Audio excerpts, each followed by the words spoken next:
আসসালামু আলাইকুম ওরহমতুল্লাহ। সুপ্রিয় শিক্ষার্থীবৃন্দ, আশা করি তোমরা সবাই ভালো আছো। এই ভিডিওটা তৈরি করছি নবম শ্রেণীর শিক্ষার্থীদের জন্য। 2024 সালের বিষয়ভিত্তিক মূল্যায়ন নির্দেশিকার নবম শ্রেণীর ইতিহাস ও সামাজিক বিজ্ঞান বিষয়ের মূল্যায়ন নির্দেশিকা আজকে আমরা দেখব। তোমরা জানো যে 7 জুলাই থেকে তোমাদের অর্ধবার্ষিক পরীক্ষা বা ষান্মাসিক সামষ্টিক মূল্যায়ন শুরু হবে। তো এখানে কার্যক্রমে তোমাদের হচ্ছে ইতিহাস ও সামাজিক বিজ্ঞান বইয়ের কোন কোন অংশগুলো ভালো করে পড়তে হবে বা সিলেবাসটা কী হতে পারে সেই সম্পর্কিত আলোচনা আজকে আমরা করব। দেখো, আমাদের প্রথমে যেটা আছে, প্রথম অভিজ্ঞতাটার নাম কি বা প্রথম অধ্যায়ের নাম হচ্ছে প্রকৃতি ও সমাজ অনুসন্ধান। এক্ষেত্রে তোমাদের প্রথম যে পিআইটা আছে সেটা হচ্ছে কি, প্রকৃতির বিভিন্ন উপাদান কিভাবে ঐতিহাসিক প্রেক্ষাপট তৈরি করে তা বৈজ্ঞানিক দৃষ্টিভঙ্গির আলোকে যাচাই করছে। এই জন্য নির্ধারিত কাজগুলো এখানে দেওয়া আছে, কী কী কাজগুলো করতে হবে। দলগত কাজ 1, অনুশীলনী কাজ 1, অনুশীলনী কাজ 2, দলীয় কাজ 2, দলীয় কাজ 3, সেমিনার ও মুক্ত আলোচনা, প্রতিফলন ডায়েরি, সবগুলো ক্ষেত্রেই সেম। তো আমরা হচ্ছে পিআইগুলো দেখি। তারপরে পিআইটাতে কী আছে, প্রকৃতির বিভিন্ন উপাদান কিভাবে সাংস্কৃতিক প্রেক্ষাপট তৈরি করে তা বৈজ্ঞানিক দৃষ্টিভঙ্গির আলোকে যাচাই করছে। এরপরে পিআইতে আছে সমাজের বিভিন্ন উপাদান কিভাবে ঐতিহাসিক প্রেক্ষাপট তৈরি করে তা বৈজ্ঞানিক দৃষ্টিভঙ্গির আলোকে যাচাই করছে। সমাজের বিভিন্ন উপাদান কিভাবে সাংস্কৃতিক প্রেক্ষাপট তৈরি করে তা বৈজ্ঞানিক দৃষ্টিভঙ্গির আলোকে যাচাই করছে। তারপরটা হচ্ছে সামাজিক দৃষ্টিভঙ্গি গঠনে প্রকৃতি ও সমাজের প্রভাব বৈজ্ঞানিক দৃষ্টিভঙ্গির আলোকে যাচাই করছে। পরবর্তী পিআইটা হচ্ছে সামাজিক দৃষ্টিভঙ্গি গঠনে প্রকৃতি ও সমাজের প্রভাব উপলব্ধি করে সংবেদনশীল আচরণ করছে।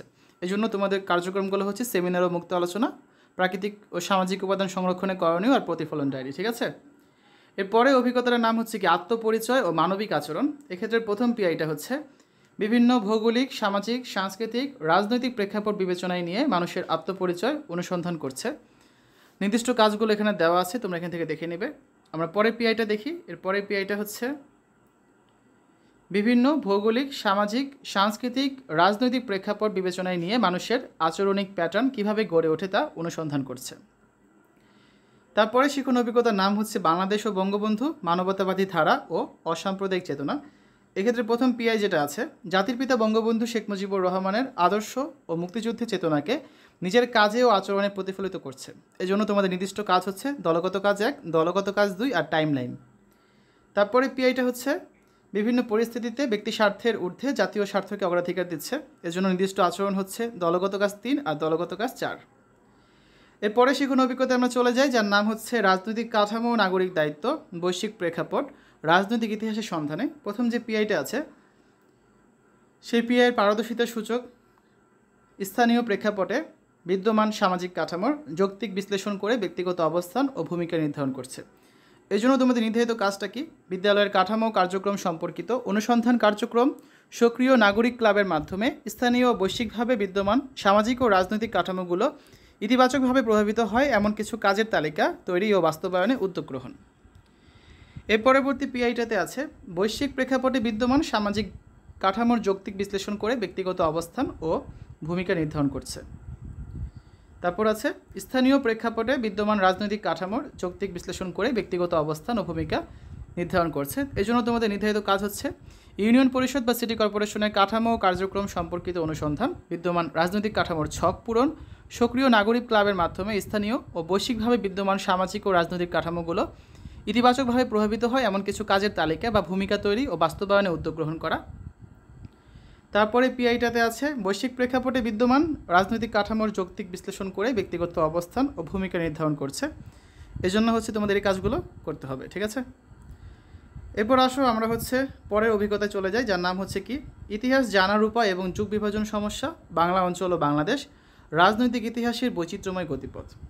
এই জন্য তোমাদের প্রথম যে পিআইটা সেটা হচ্ছে একাধিক প্রেক্ষাপটের থেকে আসা ভিন্ন ভিন্ন ঐতিহাসিক বয়ান, দলিল ও প্রমাণাদির উপর ভিত্তি করে বিশ্লেষণ করে নিজস্ব যৌক্তিক ভাষ্যে তা উপনীত হচ্ছে। এক্ষেত্রে তোমাদের নির্দিষ্ট কাজ বা আচরণ হচ্ছে অনুশীলনের কাজ 1, দলগত কাজ 1 আর দলগত কাজ 2। এই যে এই অভিজ্ঞতার মধ্যে। ঠিক আছে। এই অভিজ্ঞতা শেষ। পরের অভিজ্ঞতার নাম হচ্ছে ব্যক্তিগত জীবনে সামাজিক কাঠামো। এক্ষেত্রে যে পিআইটা আছে প্রথমে তার নাম হচ্ছে কি নিজস্ব পরিমণ্ডলে সামাজিক কাঠামোকে ব্যক্তি নিরপেক্ষ ও নির্মোহভাবে বিশ্লেষণ করছে। এই জন্য তোমাদের নির্ধারিত কাজ হচ্ছে দলগত কাজ 1 আর দলগত কাজ 3। তারপরেরটা হচ্ছে বৃহৎ বৈশ্বিক পরিসরে সামাজিক কাঠামোকে ব্যক্তি নিরপেক্ষ ও নির্মোহভাবে বিশ্লেষণ করছে। এই জন্য তোমাদের নির্দিষ্ট কাজ হচ্ছে দলগত কাজ 2 আর দলগত কাজ 3। পরে শিখন অভিজ্ঞতা চলে যায়, যার নাম হচ্ছে কি মিলেমিশে বসবাস। এখানে তোমাদের প্রথম যে পিআইটা আছে সেটা হচ্ছে বৈশ্বিক প্রেক্ষাপটে প্রাকৃতিক পরিবর্তনের প্যাটার্ন উদ্ঘাটন করেছে। নির্ধারিত কাজ হচ্ছে বৈশ্বিকভাবে ভূমি ব্যবহারে পরিবর্তনের ধরন খুঁজে বের করা ও পৃথিবীর মানচিত্রের সাহায্যে ছক পূরণ করা।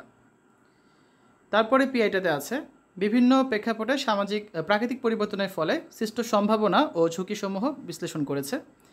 নির্ধারিত কাজ ভূমির আচ্ছাদন ও ব্যবহার পরিবর্তনের বৈশ্বিক ধরন, এ সকল পরিবর্তন হওয়ার কারণ, এর ফলে সৃষ্ট ঝুঁকি ও সম্ভাবনা এবং এ সকল ক্ষেত্রে আমাদের করণীয় শীর্ষক অনুসন্ধান কাজ। এরপরে পিআইতে আছে বৈশ্বিক প্রেক্ষাপটে সামাজিক পরিবর্তনের প্যাটার্ন উদ্ঘাটন করেছে। এজন্য তোমার নির্ধারিত কাজ হচ্ছে পৃথিবীর মানচিত্রের সাহায্যে বিভিন্ন মহাদেশের জনসংখ্যার অবস্থা সংক্রান্ত ছক পূরণ করা, জনসংখ্যা পিরামিড তৈরি করা। পরবর্তী পিআইতে আছে বৈশ্বিক প্রেক্ষাপটে সামাজিক পরিবর্তনের ফলে সৃষ্ট সম্ভাবনা ও ঝুঁকিসমূহ বিশ্লেষণ করছে।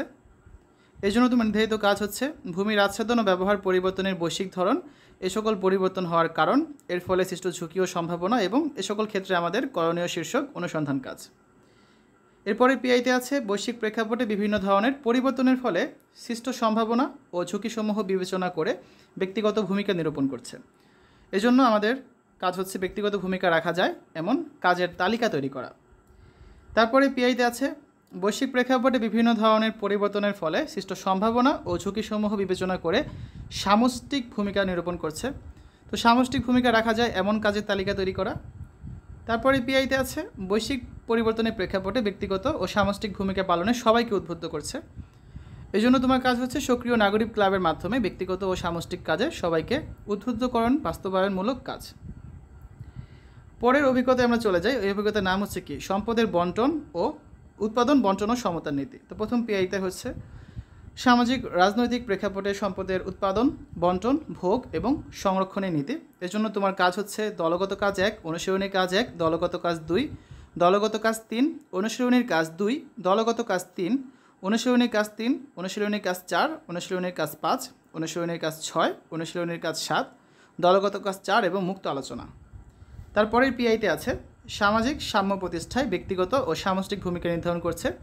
এই জন্য তোমার করতে হবে দলগত কাজ 4 এবং মুক্ত আলোচনা। তো এরই মাধ্যমে আমরা হচ্ছে তোমাদের ষান্মাসিক সামষ্টিক মূল্যায়নের যেই নির্দেশনা দেওয়া ছিল বা যে কার্যক্রমগুলো তোমাদের করতে হবে, বা বলতে পারো তোমার এখানে অর্ধবার্ষিক পরীক্ষার যে হচ্ছে সিলেবাসটা দেওয়া আছে সেগুলো নিয়ে আমরা ডিটেলস আলোচনা করলাম। ঠিক আছে, তো এখানে সম্পূর্ণটা দেখিয়েছি। আশা করি তোমরা এই ভিডিওটা থেকে উপকৃত হবে। তো এভাবে তোমাদের বাকি যে বিষয়গুলো আছে সেগুলো নিয়েও ভিডিও আমাদের চ্যানেলে দিয়ে দেওয়া হবে, তোমরা হচ্ছে চ্যানেল থেকে দেখে নিতে পারো। এছাড়া প্লেলিস্টে গেলে তোমরা হচ্ছে যে কাজগুলো আছে মূল্যায়নের এই সবগুলোর নমুনা উত্তরপত্র দেখতে পাবে।